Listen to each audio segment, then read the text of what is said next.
For 3 years, Sheriff Miller was the most boring lawman in Montana. Traffic stops, noise complaints, and the occasional drunk teenager, that was his world. The townspeople saw him as just another small-town cop counting down to retirement. But when the black SUVs started appearing on Main Street, someone finally noticed the Special Forces tattoo on his arm. And suddenly, boring became deadly. Welcome to the Soldier Stories. Before we begin this story of hidden strength, forgotten skills, and the moment when a quiet man's past becomes his town's salvation, tell me in the comments, from which city are you watching this video today? And if you believe that some heroes hide in plain sight, hit that subscribe button and help us honor those who serve in silence. Pine Ridge, Montana was the kind of town where everyone knew everyone else's business. Population 2,847, one main street, 2 traffic lights, and a sheriff's department that consisted of exactly 3 people. Sheriff Robert Miller, Deputy Sarah Chen, and Old Pete, who answered the phones and made coffee that could strip paint. Miller had been sheriff for exactly 3 years, 2 months, and 16 days. Not that anyone was counting, but he was. Every morning at 6 a.m. sharp, he'd pull into the station parking lot in his dented Ford pickup, the same truck he'd driven since moving to Pine Ridge. He'd nod to Mrs. Henderson, who opened the flower shop next door, wave to Tommy, who delivered newspapers, and disappear into the station with a thermos of black coffee and a silence that had become his trademark. The townspeople had their opinions about Sheriff Miller. Some called him competent but dull. Others whispered that he was just marking time until his pension kicked in. The truth was, nobody really knew much about him. He'd appeared in Pine Ridge one winter morning, applied for the sheriff position when old Sheriff Davidson retired, and been quietly doing the job ever since. He wore the same uniform every day: pressed khaki shirt, dark pants, and a black baseball cap that he never took off, even indoors. His badge was always polished, his boots always clean, and his handgun, a standard-issue Glock, rarely left its holster. In 3 years, he'd never fired it in the line of duty. His daily routine was predictable. Morning patrol down Main Street, checking in with the handful of local businesses, afternoon paperwork at the station, evening patrol through the residential areas where the biggest crime was usually someone's music being too loud or a neighbor's dog barking past 9 p.m. The most excitement Pine Ridge had seen in years was when the Hendersons' cat got stuck in a tree and Miller had to call the volunteer fire department. Even then, he'd handled it with the same calm efficiency he brought to everything else. No drama, no fuss, just problem solved, and everyone back to their lives. But there were things about Sheriff Miller that nobody noticed.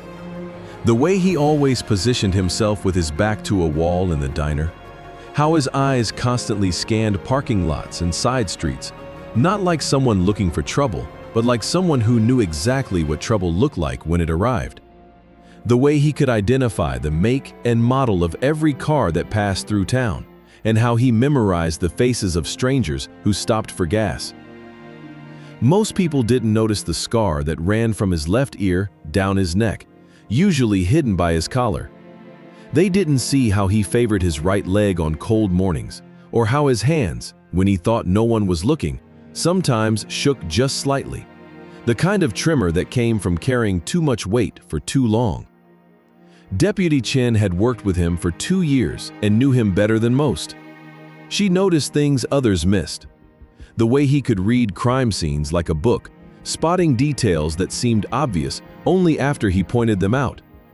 How he'd handled the domestic violence call at the trailer park with a combination of authority and compassion that had diffused a situation that could have turned ugly. The way he'd comforted the Morrison family when their son died in a car accident, standing quietly in their living room while they cried, not saying much, but somehow making his presence felt. Sheriff's got secrets, she'd once told her boyfriend. Good ones, though. The kind that make you feel safer, not worried. On a Tuesday morning in late September, everything changed. The first black SUV appeared on Main Street at exactly 9:43 a.m. Miller was in the diner, having his usual coffee and wheat toast when he saw it through the window. Suburban with tinted windows, out-of-state plates, moving slowly down the street like the driver was memorizing every building, every alley, every potential problem. Miller watched it pass, his coffee cup halfway to his lips. Something cold settled in his stomach. He'd seen vehicles like that before, in places where black SUVs usually meant someone was about to have a very bad day. The SUV made a slow turn at the end of Main Street and disappeared. Miller finished his coffee, left his usual tip, and walked back to the station. He didn't hurry, but Deputy Chen noticed he moved with a different kind of purpose. "Everything okay, Sheriff?" she asked. "Probably nothing," Miller replied, settling behind his desk. "But keep your eyes open today. We might have visitors." At 11:15 a.m., the second SUV appeared, this one parked across from the bank, engine running. Miller watched it from his office window for 20 minutes. Nobody got out. Nobody went in. It just sat there, like it was waiting for something. At 1:30 p.m., the third SUV joined the first two. This one parked in front of the post office. By now, people were starting to notice. Mrs. Henderson called the station to report suspicious vehicles. And Tommy, the newspaper delivery boy, asked Miller if there was some kind of movie being filmed in town. Miller stood at his window, looking down at Main Street. 3 black SUVs positioned at strategic points throughout the town. Professional spacing, good sightlines, escape routes covered. This wasn't random. This was reconnaissance. He walked to his desk and opened the bottom drawer. Inside, beneath some old case files, was a cell phone he hadn't used in 4 years. He powered it on and scrolled through contacts he'd hoped never to call again. His finger hovered over a number labeled Ramirez, DEA. The phone rang twice before a familiar voice answered. "Miller? Jesus, is that really you? It's me, Carlos. I need information. After 4 years of radio silence, you're calling me for intel? This better be good." Miller described the SUVs, the license plates, the behavioral patterns. There was a long pause on the other end. "Shit, Bobby. That sounds like cartel surveillance. The Sinaloas have been pushing north, looking for new territory, small towns, low law enforcement presence, easy to control. Where the hell are you?" "Montana. Pine Ridge. Never heard of it. That's probably the point. Listen, if it's who I think it is, you need to call this in to the feds. Local law enforcement isn't equipped for this level of threat." Miller looked out his window again. The SUVs were still there, still waiting. "How long do I have?" "If they're doing surveillance, could be days, could be hours. These guys don't mess around, Bobby. They'll come in fast and hard, neutralize any potential resistance, and establish control. Local police, town officials, anyone who might cause problems. Copy that. Bobby, whatever you're thinking, don't. You're not in Afghanistan anymore. You're not leading a team of special forces operators. You're a small-town sheriff with a deputy and an old man who makes coffee. Call the feds." Miller ended the call and powered down the phone. He walked to his gun safe and opened it. Inside, besides his service weapon, was a case he hadn't opened in 4 years. He lifted it out and set it on his desk. Deputy Chen knocked and entered without waiting for a response. "Sheriff, there's something weird going on. 3 black SUVs have been parked around town for hours. Nobody's getting out. Nobody's doing anything. It's like they're just watching." Miller looked at her, really looked at her. 26 years old, 2 years on the force, good instincts but no experience with anything more dangerous than drunk drivers and domestic disputes. In about 10 minutes, she was going to be in more danger than she'd ever imagined. "Sarah," he said quietly, "I need you to listen very carefully. Those aren't tourists. They're not federal agents. They're not here for anything good." "What do you mean?" Miller opened the case on his desk. Inside was a weapon that had never been issued to any small-town sheriff. A custom M4 carbine, modified for close-quarters combat with attachments that spoke of serious professional use. Beside it was a tactical vest, black and well-worn, with empty magazine pouches and a small patch on the shoulder, a Special Forces insignia that Sarah had never seen before. "Sheriff, what the hell is that?" Miller began checking the weapon with movements that were automatic, muscle memory from another life. "This is who I used to be before I became who you know." "I don't understand." 12 years, Sarah. 12 years in Afghanistan, Iraq, Syria, and places that don't officially exist. Special operations, direct action raids, hostage rescue, counterterrorism. I came here to forget all of that. Sarah stared at him, the man she'd worked with for 2 years. The quiet sheriff who wrote traffic tickets and mediated neighbor disputes was field stripping a military assault rifle like he'd done it 1,000 times before. Those SUVs, Miller continued, are cartel surveillance. They've been watching our response times, our patrol patterns, our capabilities.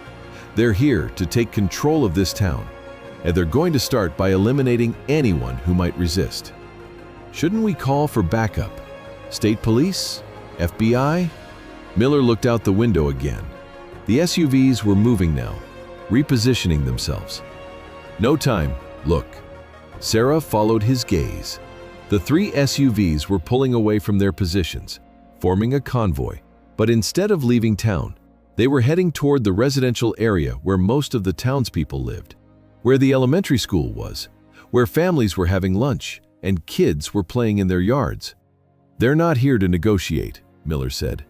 They're here to send a message. At 2:15 p.m., the shooting started. The first shots came from the direction of the school, 3 quick pops that might have been firecrackers if you didn't know better. Miller knew better. He'd heard that sound too many times, in too many places, to mistake it for anything else.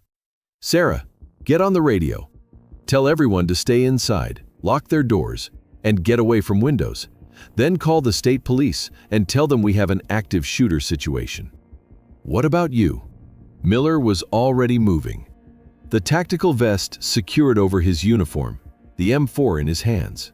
I'm going to go remind some people that this is still America. He paused at the door. And Sarah, if I don't make it back, tell them who I really was. The elementary school was 4 blocks from the sheriff's station. Miller covered the distance in his patrol car, using side streets and alleyways he'd memorized during 3 years of quiet patrols. He could hear more gunfire now, sporadic but deliberate, warning shots meant to terrorize rather than kill. Yet, he parked 2 blocks away and approached on foot. The school was in lockdown, windows dark, doors secured, but in the parking lot, the 3 black SUVs were arranged in a triangle formation, and armed men were positioned around the building's perimeter. Miller counted 8 men, all carrying automatic weapons, all moving with military precision. Professional soldiers, not street thugs. This wasn't going to be a standoff he could talk his way out of. He found a position behind a maintenance shed with a clear view of the parking lot. From here, he could see the tactical situation clearly. The men were positioned to control all approaches to the school, with overlapping fields of fire and good cover. They'd done this before. Miller's radio crackled. Sheriff, this is Deputy Chen. State police are 30 minutes out.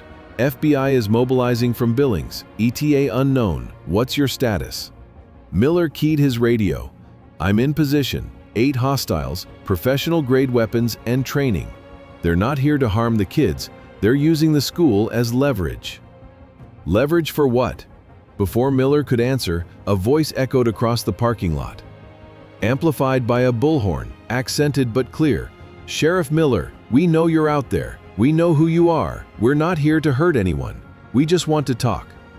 Miller's blood went cold. They knew his name. They knew he was here. This wasn't random. This was personal. Sheriff Miller, my name is Rodriguez. I represent certain business interests that would like to operate in your town. We're prepared to make this very profitable for everyone involved, but we need to establish understanding first. Miller keyed his radio again, whispering, Sarah, they're not here for the town. They're here for me. Someone talked. What do you mean? It means my past just caught up with my present. The bullhorn crackled again. Sheriff, you have 5 minutes to come out and talk. After that, we start making examples. The children are safe as long as you cooperate. Miller closed his eyes and took a breath. 4 years ago, he'd been leading raids against these same people in the mountains of Afghanistan. The Sinaloa cartel had been running drugs through Kandahar province, using Taliban protection and American supply routes. His unit had intercepted over $50 million in cartel money destined for terrorist groups. Someone had remembered. "Sheriff?" The voice was closer now. 4 minutes. Miller opened his eyes and began to move. He'd spent 12 years learning how to be a ghost, how to move unseen through hostile territory, how to neutralize threats without creating collateral damage. He'd spent 3 years trying to forget those skills. Time to remember. The first man never saw him coming. Miller approached from behind, using the SUV for cover. A sleeper hold, applied correctly, put the man down without a sound. 1 down, 7 to go. The second man was harder. He was positioned with a clear view of the approaches, but Miller had learned to read body language from a distance.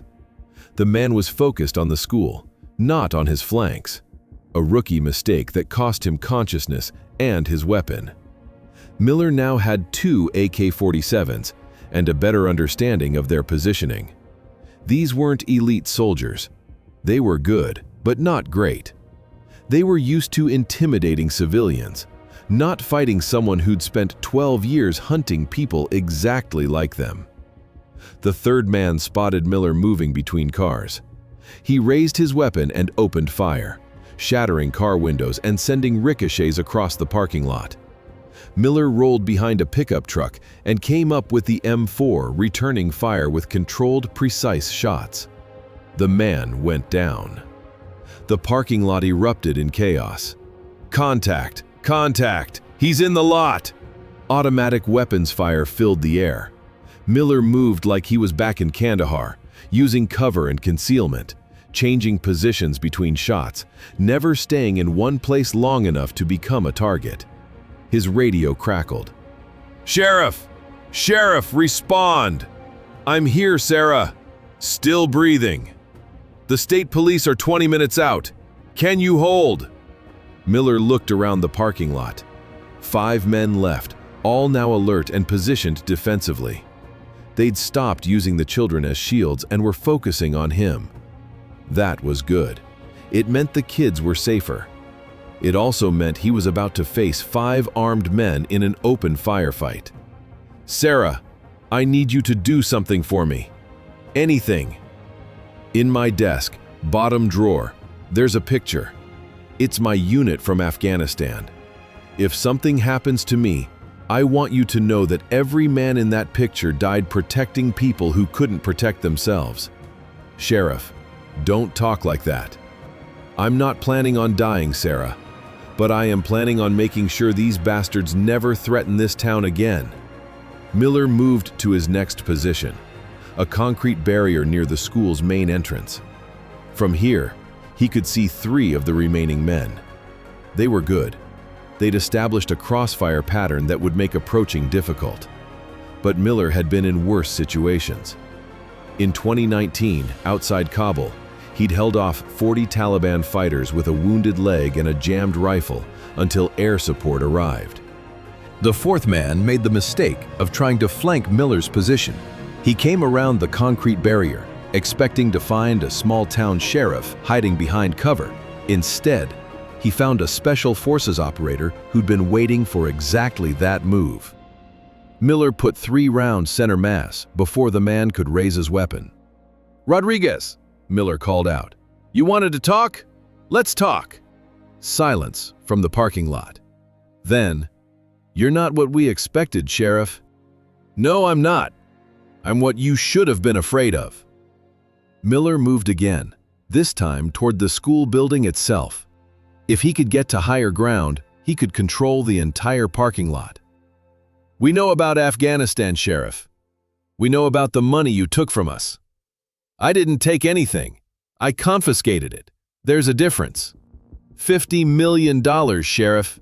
That was supposed to fund operations across 3 countries. You cost us a lot of money. Miller found a service ladder on the side of the building. He climbed quickly, reaching the roof in seconds. From here, he could see the entire tactical situation. 4 men left, positioned around the parking lot, all focused on ground level. None of them had thought to watch the rooftops. "Rodriguez, you want to know what I learned in Afghanistan?" "What's that, Sheriff?" I learned that men like you always make the same mistake. You think fear is a weapon. You think if you scare enough people, you can control them. Miller lined up his first shot. But fear only works on people who have something to lose. The shot took Rodriguez in the shoulder, spinning him around and sending him to the ground. Not a kill shot. Miller wanted him alive for questioning.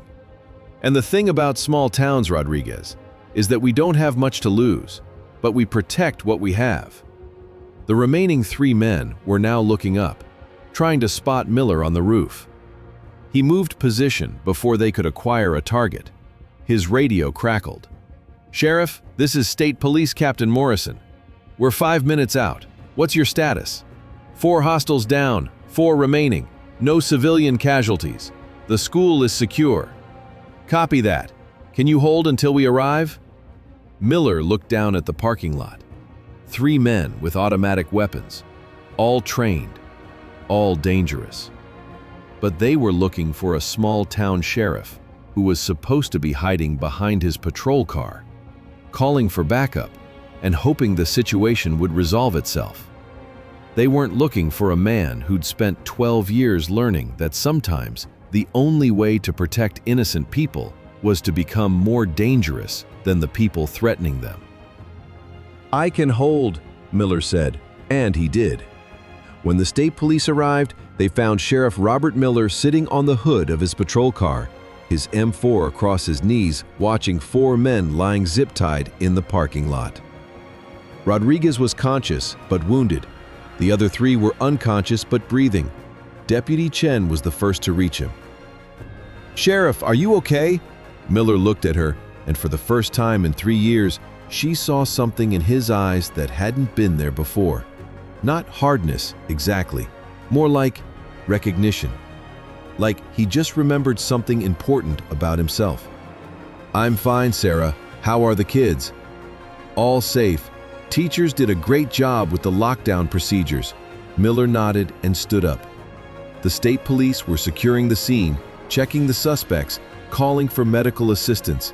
Captain Morrison approached, his expression a mixture of respect and confusion. "Sheriff Miller, I'm Captain Morrison. We need to talk."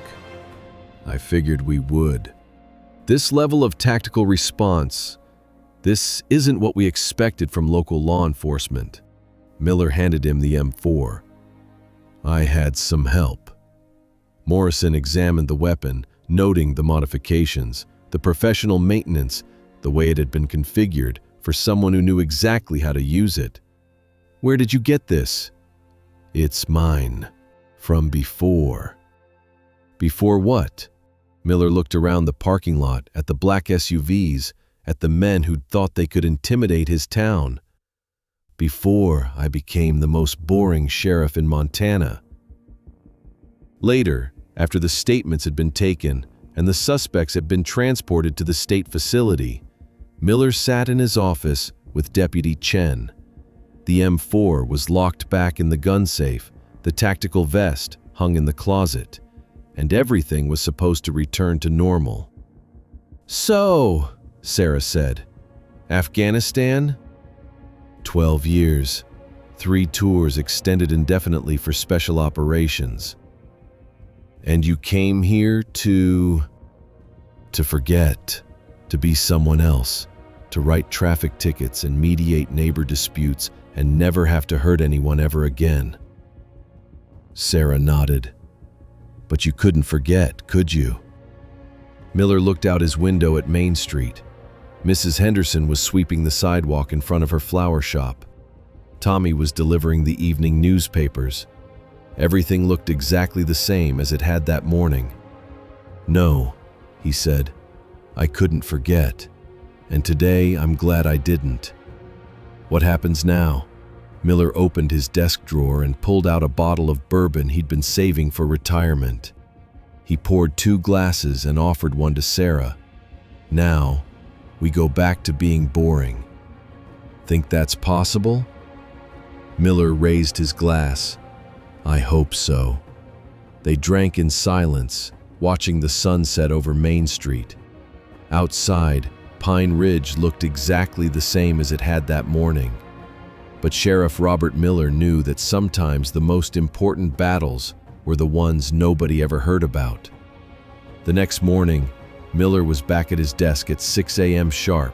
He nodded to Mrs. Henderson, waved to Tommy, and disappeared into the station with his thermos of black coffee and his familiar silence.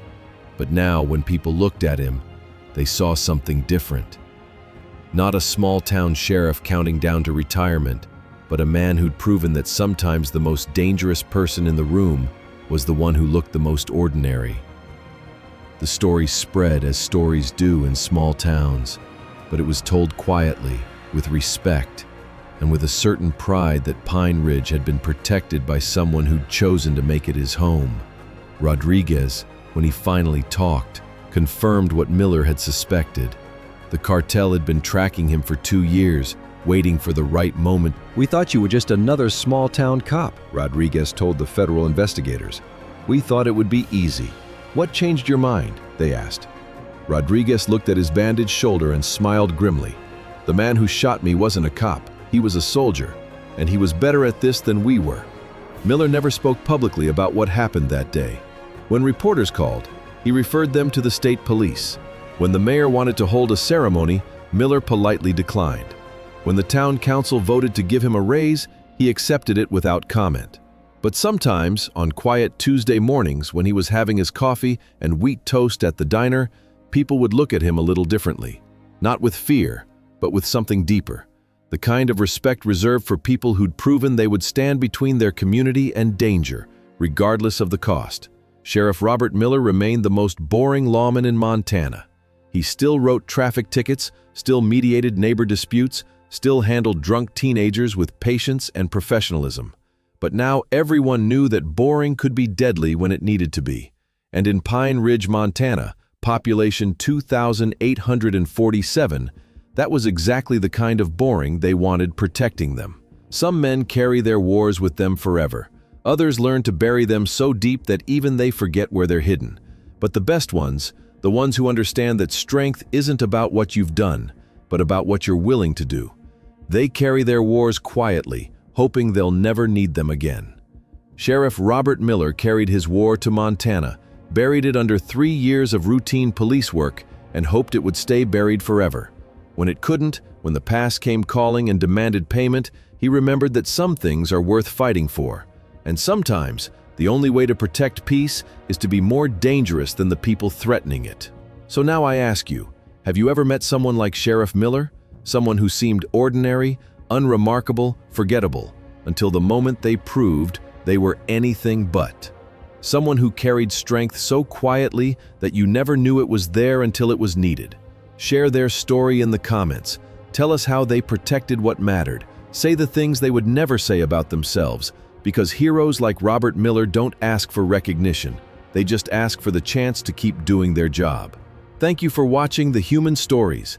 If this story reminded you that courage often wears the most ordinary faces, subscribe and help us honor the quiet guardians who watch over us all. We'll see you in the next story. And until then, if you ever find yourself in a small town, remember that boring sheriff writing traffic tickets might be the most dangerous person for 100 miles. You just won't know it until you need to.